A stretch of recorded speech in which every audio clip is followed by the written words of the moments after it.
Beaucoup de gens pensent que leur vie commence le jour où ils sont nés. Mais en vérité, personne n'arrive sur cette terre vierge. Tu arrives déjà chargé, avec une mémoire bien plus ancienne que toi. Ton corps porte la mémoire génétique de tes parents, de tes grands-parents, de tout un lignage. Les peurs qu'ils n'ont pas affrontées, les souffrances qu'ils ont refoulées, les schémas qu'ils ont répétés sans conscience. Tout cela s'inscrit silencieusement dans la chair.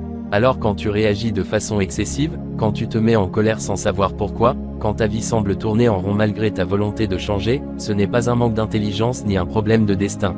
C'est la mémoire inconsciente qui se rejoue. Le passé cherche encore à vivre à travers toi. Mais comprends ceci, la mémoire génétique n'est pas une malédiction. C'est seulement un enregistrement. Si tu vis mécaniquement, sans présence, tu transmets exactement la même information à la génération suivante.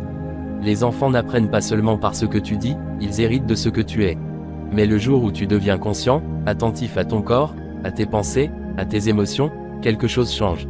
Tu n'es plus un simple relais du passé. Tu deviens un point de transformation. À partir de toi, la lignée peut évoluer.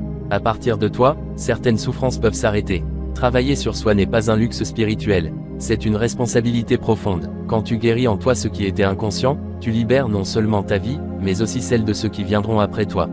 Voilà ce que signifie réellement être conscient.